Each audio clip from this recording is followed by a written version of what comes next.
Hello guys, this is Manpreet. Welcome to Satyam education hub. आशा है आप सभी अच्छे होंगे। जैसा कि आप सब जानते हैं कि हमारी स्टैटिक जीके की एक सीरीज चली है और इस सीरीज़ में हमने अब तक टोटल 27 सेट डिस्कस कर दिए हैं, लेकिन पिछले 3 दिनों से किन्हीं कारणों से ये वीडियोज़ अपलोड नहीं की जा रही। तो इसी सीरीज़ को हम कंटिन्यू करते हुए आज इस वीडियो में डिस्कस करने जा रहे हैं सेट 28। तो जल्दी से जल्दी इस वीडियो के लिंक को अपने दोस्तों में शेयर कर दें, साथ ही वीडियो को लाइक करके अपना सपोर्ट बनाए रखें और आप कमेंट करके इस बारे में बताएं कि आपको वीडियो कैसी लगती है।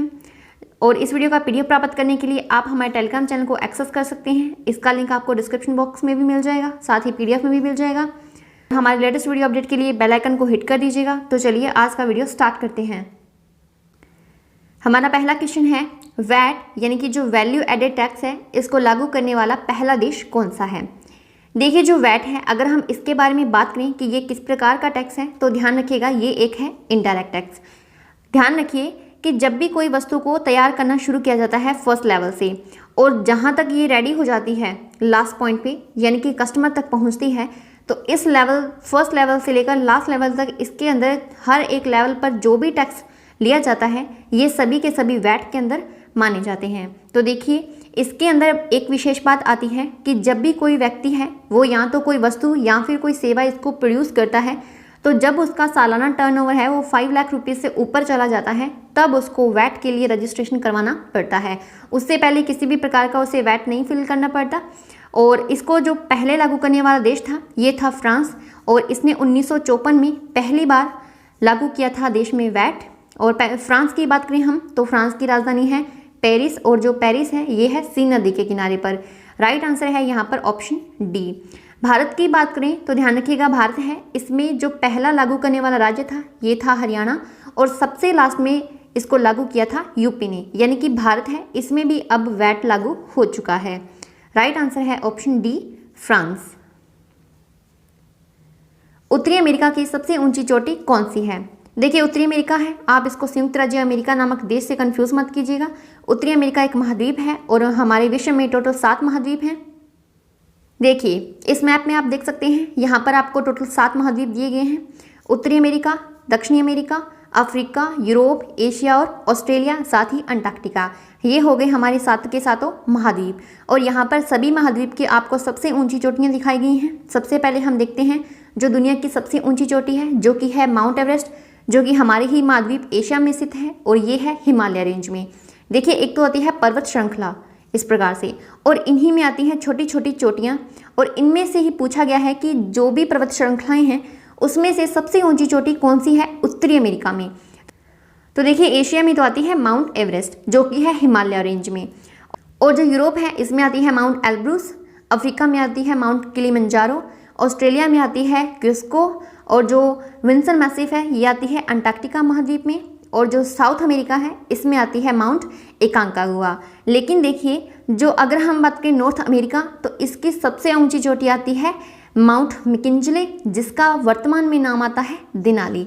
यानी कि इसको आप 2 तरीकों से पूछा जा सकता है आपसे कि जो माउंट देनाली है ये कौन से महाद्वीप की सबसे ऊंची चोटी है, या फिर जो माउंट मैकिंजले है इसका दूसरा नेम क्या है। तो ध्यान रखिएगा, जो माउंट मैकिंजले है इसी को ही माउंट देनाली भी कहा जाता है। तो यहाँ पर पूछा गया है कि जो उत्तरी अमेरिका है इसकी सबसे ऊंची चोटी कौन सी है, तो यहाँ राइट आंसर हो जाएगा ऑप्शन डी, मैकिंजले। माउंट एकांगा ये हो जाएगी साउथ अमेरिका की सबसे ऊंची चोटी। माउंट विंसन मैसिफ है ये हो जाएगी अंटार्कटिका महाद्वीप की सबसे ऊंची चोटी, और जो माउंट किस्को है ये हो जाएगी ऑस्ट्रेलिया की। राइट आंसर है ऑप्शन डी, माउंट मैकिंजले या फिर माउंट देनाली। बेटन कप कौन से खेल से संबंधित है।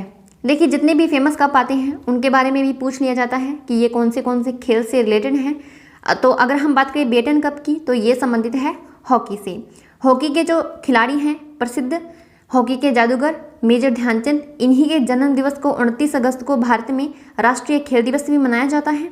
और ध्यान रखिएगा, अगर हम इससे रिलेटेड अदर्स कप हैं या ट्रॉफीज़ हैं उनके बारे में डिस्कस करें, तो देखिए ध्यान रखिएगा, आकांक्षा कप और मुरुगप्पा कप, वेलिंगटन कप, और साथ ही एक आता है स्टेनली कप। तो ये जितने कप हैं ये संबंधित हैं हॉकी से।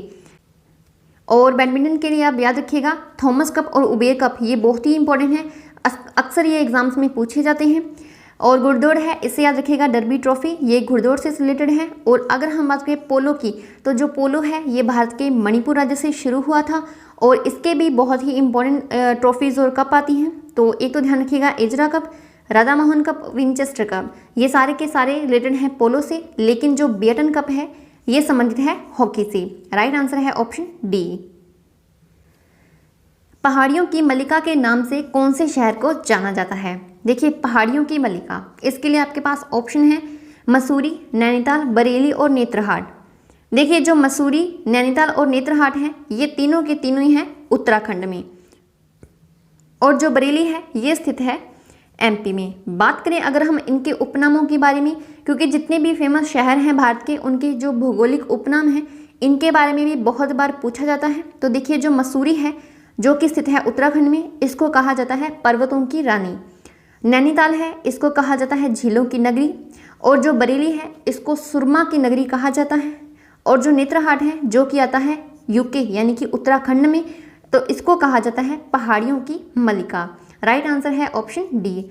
रिपीट कर लेते हैं, मसूरी इसको कहा जाता है पर्वतों की रानी, नैनीताल को कहा जाता है झीलों की नगरी, बरेली को कहा जाता है सुरमा की नगरी और नेत्रहाट को कहा जाता है पहाड़ियों की मल्लिका। लॉर्ड वेलेस्ली के शासनकाल में 1802 में कौन सी संधि के तहत पुडुचेरी को फ्रांसीसियों को दे दिया गया था? देखिए जो लॉर्ड वेलेस्ली हैं ये हैं बंगाल के गवर्नर जनरल, और इनके समय में जो इम्पोर्टेंट संधि हुई थी 1802 में, जिसके अंदर जो पांडुचेरी है इसको फ्रांसीसियों को दिया गया था। तो इसके लिए संधि आती है एडमिंसन की संधि।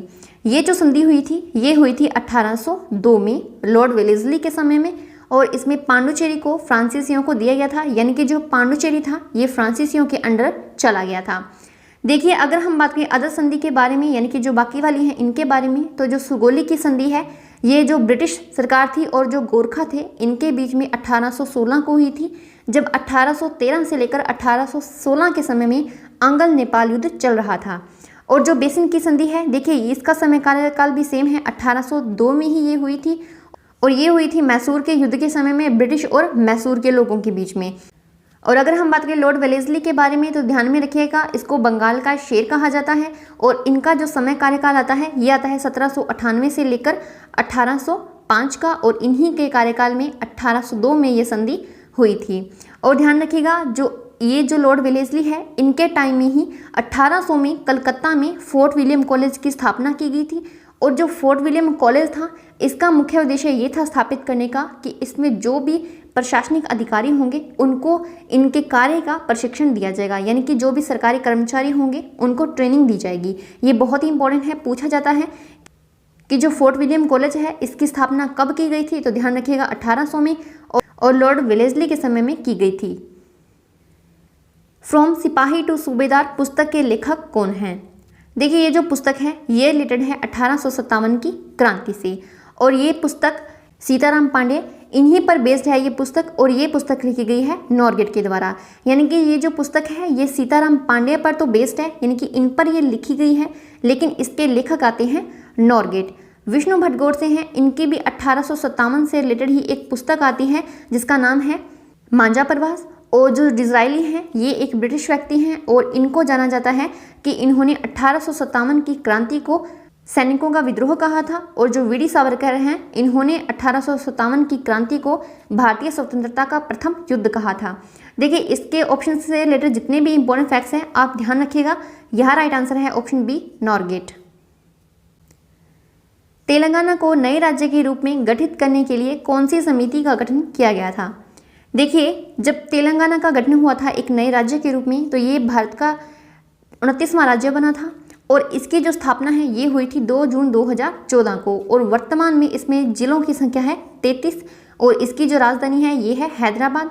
यहाँ के जो गवर्नर हैं ये हैं तिमिलसलाई सौंदरराजन, और यहाँ के चीफ मिनिस्टर हैं के चंद्रशेखर राव। लेकिन जब इसकी स्थापना की गई थी इस राज्य की, तो इसके लिए एक समिति का गठन किया गया था, और इसी की सिफारिश पर ही इसका गठन किया गया था। तो इसके लिए समिति का नाम आता है, उस समय एक मुख्य न्यायाधीश थे हाईकोर्ट के, वो थे श्री कृष्णा, इन्हीं के नाम पर इनके लिए समिति का गठन किया गया था। यहाँ राइट आंसर है ऑप्शन बी। अब हम इसकी थोड़ी मैप में लोकेशन देख लेते हैं कि जो इसकी शेयरिंग बॉर्डर स्टेट्स हैं वो कौन कौन सी है।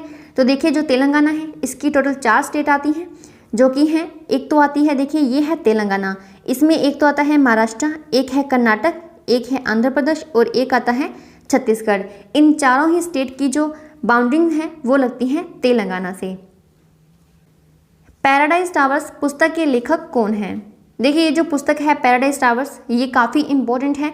ये जो पुस्तक है ये बेस्ड है जो बड़ी बड़ी हमारी शहर हैं जैसे कि मुंबई, दिल्ली, इसमें जो भी ऊंची ऊंची इमारतें हैं उनकी जो शान शौकत है उन पर बेस्ड ये बुक है। और ये जो पुस्तक है ये लिखी गई है श्वेत बच्चन नंदा जी के द्वारा। राइट आंसर है ऑप्शन डी।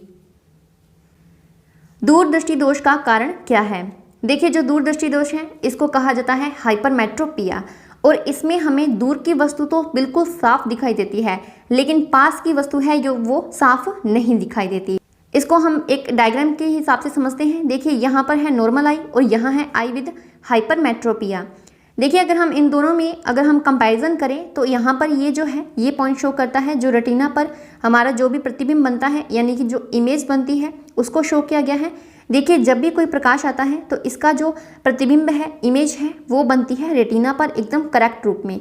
लेकिन जब हाइपरमेट्रो की कंडीशन आती है इसमें जो भी फोकस होता है, देखिए ये यहाँ पर बनना था लेकिन ये थोड़ा सा बढ़ गया यानी कि आगे की तरफ खिसक गया, तो इसमें जो फोकस लेंथ है यानी कि यहाँ पर फोकस होना था लेकिन यहाँ पर फोकस तो कम है लेकिन यहाँ पर फोकस ज़्यादा है, यानी कि इसकी कंडीशन के अंदर जो फोकस लेंथ है ये थोड़ी बढ़ जाती है।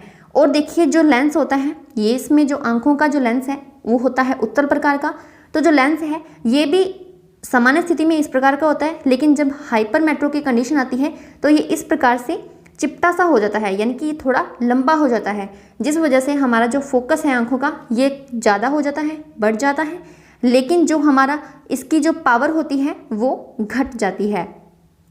और इसी वजह से हमें जो दूर की वस्तु है वो तो साफ दिखाई देती है लेकिन पास की वस्तु होती है वो साफ नहीं दिखाई देती। तो अगर हम यहाँ ऑप्शंस को डिस्कस करें, पहला ऑप्शन है नेत्र लेंस की अत्यधिक वक्रता। देखिए जो लेंस है ये वक्र नहीं होता, ये लेंस है अभी हमने देखा था कि ये चिपटा हो जाता है।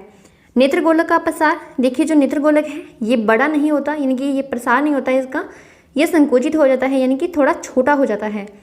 नेत्र लेंस की जो फोकस लंबाई है इसका बहुत अधिक हो जाना, तो देखिए ये जो ऑप्शन है बिल्कुल सही है, जो फोकस लेंथ है ये बड़ी हो जाती है। राइट आंसर है ऑप्शन सी। नार्कोलेप्सी संबंधित बीमारी है। देखिए जो नार्कोलेप्सी है ये संबंधित है अत्यधिक नींद के विकार से रिलेटेड, और अगर कोई भी व्यक्ति नार्कोलेप्सी बीमारी से ग्रसित हो जाता है तो उसको बहुत ही ज़्यादा नींद आती है, उसका नींद पर कोई भी कंट्रोल नहीं रहता। और ध्यान रखिएगा जब भी इस बीमारी की कंडीशन में कोई भी व्यक्ति है उसकी बॉडी है वो हिल नहीं पाती तो इसको स्लीप पैरालिसिस भी कहा जाता है। यहाँ राइट आंसर है ऑप्शन डी, अत्यधिक नींद का विकार। चंदेल वंश के राजा निम्न में से कौन से मंदिर के निर्माण से संबंधित हैं?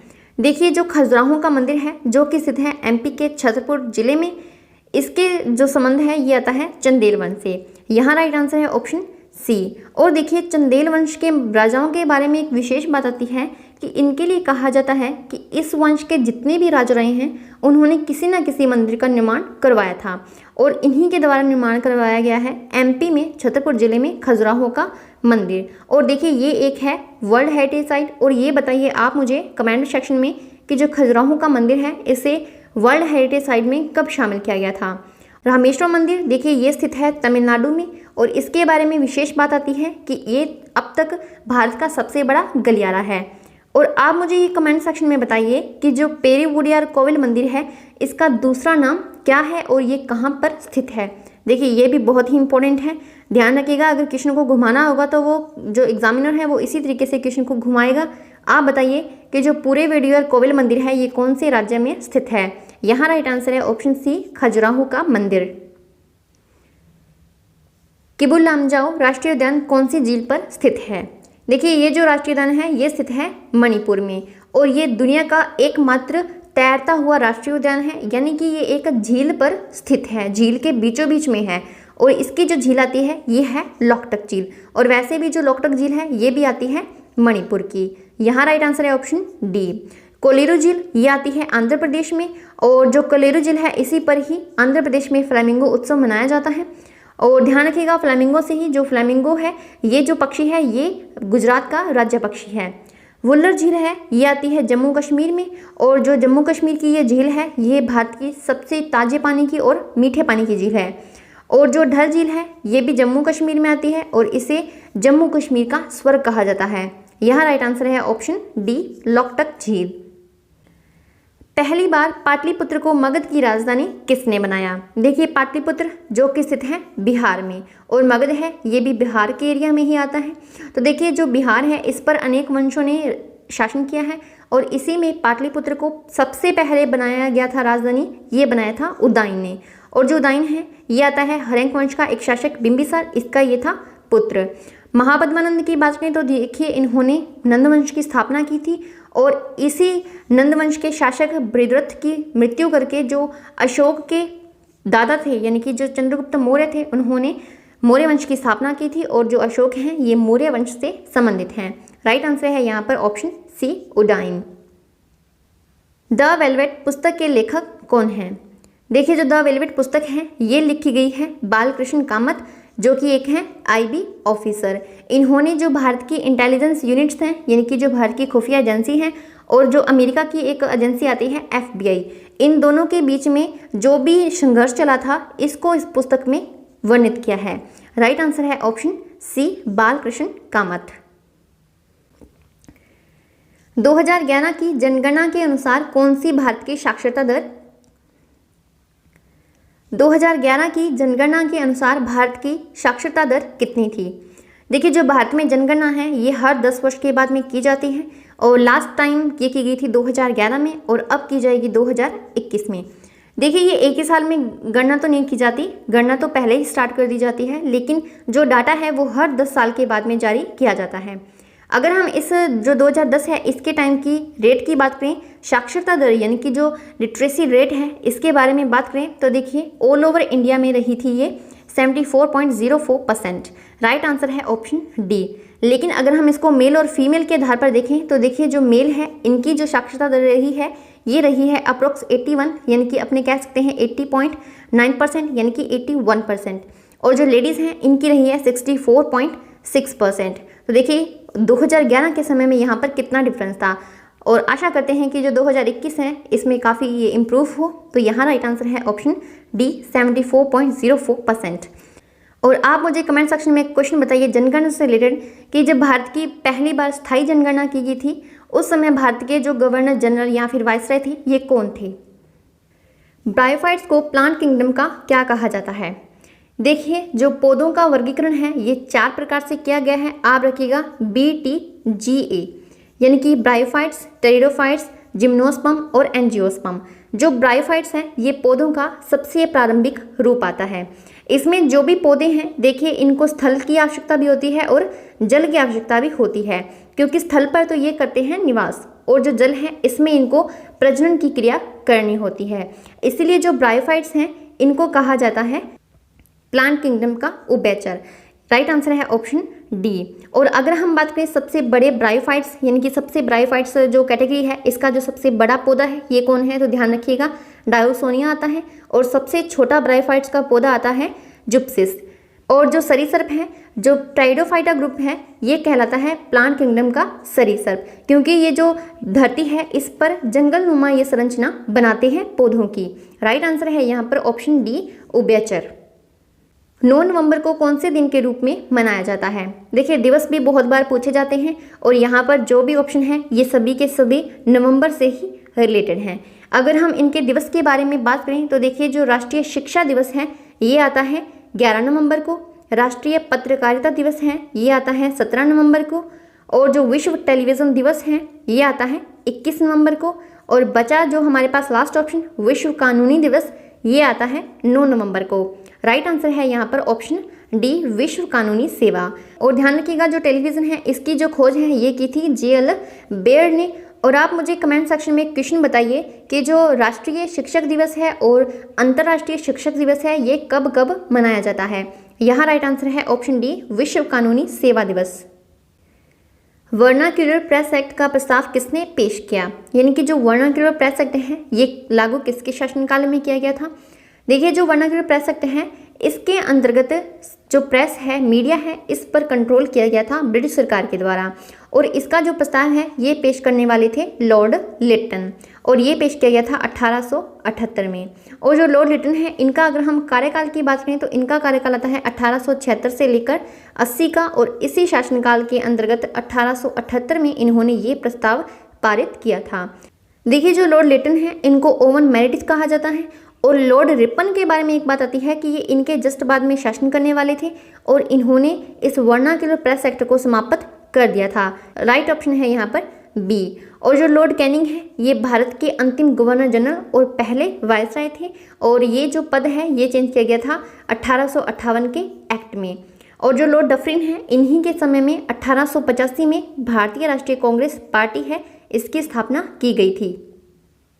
कौन सी नदी चीन और रूस के बीच में भौगोलिक सीमा का निर्माण करती है? देखिए, जो चाइना है और रूस है, इन दोनों के बीच में ही एक नदी बहती है जो कि है अमूर नदी। ये इन दोनों ही देशों के बीच में सीमा का निर्माण करती है। राइट आंसर है ऑप्शन सी, वोल्गा नदी है। देखिए, ये जो नदी है ये रूस की राष्ट्रीय नदी है, और ये नदी यूरोप की सबसे लंबी नदी है। मोस्कोवा नदी है, ये भी रूस में ही आती है, और जो रूस की राजधानी मॉस्को है ये इसी नदी के किनारे पर बसी हुई है। और जो पीली नदी है इसको हांगहो नदी भी कहा जाता है, और ये जो नदी है ये चाइना में बहती है, और इसे चाइना का शोक कहा जाता है। अब हम इसकी जो लोकेशन है ये थोड़ी मैप में देख लेते हैं। देखिए, यहाँ आता है चाइना और यहाँ आता है रशिया, और इन दोनों के बीच में इस प्रकार से ये सीमा बनाती है जो कि है अमूर नदी। कोयले की कौन सी किस्म में उच्चतम कार्बन की मात्रा होती है? देखिए, जो कोयला है ये कार्बन का ही एक अपर रूप है, और इसमें 4 प्रकार का कोयला आता है। आपको याद रखना है ए, बी, एलपी से। ए से एंथ्रेसाइट, बी से बिटुमिनस, एल से लिग्नाइट और पी से पीट। जो ए है यानी कि जो एंथ्रेसाइट कोयला है ये सबसे उच्चतम कार्बन वाला कोयला है, और जो पीट है इसमें सबसे कम मात्रा में कार्बन होता है, और ये इसका सबसे घटिया प्रकार है। राइट आंसर है यहाँ पर ऑप्शन बी, एंथ्रेसाइट। पूर्व भारतीय क्रिकेटर अनिल कुंबले का उपनाम क्या है? देखिए, जो अनिल कुंबले हैं ये एक भारतीय क्रिकेटर हैं, और इनका जो उपनाम आता है ये है जाम्बो। राइट आंसर है ऑप्शन डी। अगर दादा की बात करें तो ध्यान रखिएगा, जो ये कहा जाता है सौरव गांगुली को, लिटिल मास्टर कहा जाता है सुनील गावस्कर को, और जो कपिल देव हैं इनको कहा जाता है हरियाणा हरिकेन। राइट आंसर है यहाँ पर ऑप्शन डी, जाम्बो ये कहा जाता है अनिल कुंबले को। विपक्षी नेता की अध्यक्षता वाली स्थायी संसदीय समिति कौन सी है और इसकी सदस्य संख्या क्या होती है? देखिए, संसदीय समितियों के बारे में बात की गई है तो हमने इसके बारे में पूरा डिटेल में डिस्कस किया है, और संसद की स्थायी समितियां और इसके अंदर जो संसद की वित्तीय समितियां आती हैं इन सब के बारे में हमने देखा है। तो आपको ध्यान रखना है कि जो विपक्ष के नेता वाली अध्यक्षता वाली जो संसद की स्थायी समिति होती है जो कि आती है वित्तीय समिति के अंतर्गत, जिसका नाम है लोक लेखा समिति, इसमें जो अध्यक्षता करते हैं ये करते हैं जो लोकसभा में विपक्ष के नेता हैं ये, और इसमें जो सदस्यों की संख्या होती है ये होती है 22। 15 होते हैं लोकसभा से और 7 होते हैं राज्यसभा से। यहाँ राइट आंसर है ऑप्शन सी, लोक लेखा समिति, सदस्यों की संख्या 22। किस देश में विश्व का सबसे बड़ा मंदिर है? देखिए, जो विश्व का सबसे बड़ा मंदिर है इसके लिए नाम आता है अंकोर वाट का मंदिर, जिसके सिटी पैलेस भी कहा जाता है, और ये स्थित है कंबोडिया में। और इसको देखिए, जो सूर्यवर्मन द्वितीय है उसके द्वारा इसका निर्माण करवाया गया था। राइट आंसर है ऑप्शन सी। और जो वेटिकन सिटी है ये दुनिया का सबसे छोटा देश है अब तक का, और इसमें दुनिया का सबसे बड़ा चर्च है। और आप मुझे उस चर्च का नाम बताइए कमेंट सेक्शन में। राइट आंसर है यहाँ पर ऑप्शन सी, कंबोडिया। यहाँ आप इस मंदिर का दृश्य देख सकते हैं, ये है विश्व का सबसे बड़ा मंदिर अंकोर वाट का मंदिर या फिर सिटी पैलेस। सिटी पैलेस है ये इसका उपनाम है। चंबल नदी के तट पर निम्न में से कौन सा शहर बसा है? आपके पास ऑप्शन है अहमदाबाद, अयोध्या, कोटा और कन्नौज। देखिए, अगर हम अहमदाबाद की बात करें तो ये है साबरमती की नदी के किनारे, अयोध्या आता है सरयू नदी के किनारे, और जो कन्नौज है ये आता है गंगा नदी के किनारे। लेकिन जो चंबल नदी है इसके किनारे पर स्थित है कोटा शहर, जो कि राजस्थान का एक जिला है। राइट आंसर है ऑप्शन सी। और देखिए, जो चंबल नदी है ये आती है यमुना नदी की सबसे बड़ी सहायक नदी। राष्ट्रीय पोषण संस्थान का मुख्यालय कहाँ है?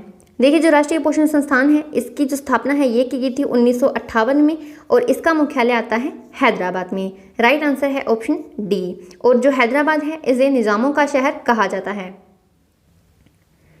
कल आपसे प्रश्न किया गया था, आपको बताना था कि जो बिहार खादी है इसके हाल ही में ब्रांड एम्बेसडर किसे नियुक्त किया गया है। देखिए ये क्वेश्चन है करंट से रिलेटेड और इसमें जो इसका आंसर है ये है पंकज त्रिपाठी। राइट आंसर है ऑप्शन बी। पानीपत का तीसरा युद्ध किनके बीच लड़ा गया था। आपके पास ये ऑप्शन है, आपको इसका आंसर हमें कमेंट बॉक्स में बताना है। तो ये थे आज के इस वीडियो के इंपॉर्टेंट क्वेश्चंस। आई होप आपको ये वीडियो इंपॉर्टेंट लगा होगा एग्जाम पॉइंट ऑफ व्यू से और आपको काफ़ी पसंद भी आया होगा। तो प्लीज़ इसे ज़्यादा से ज़्यादा अपने दोस्तों में शेयर कीजिएगा, लाइक कीजिएगा। साथ ही आप हमें इसको कमेंट करके बताइए कि आपको ये वीडियो कैसे लगते हैं और अगर आपको इस वीडियोज़ में कोई भी इंप्रूवमेंट चाहिए तो प्लीज़ हमें बताइएगा। तो जल्द ही मिलते हैं नेक्स्ट वीडियो के साथ। तब तक के लिए पढ़ते रहिए, स्वस्थ रहिए, मस्त रहिए।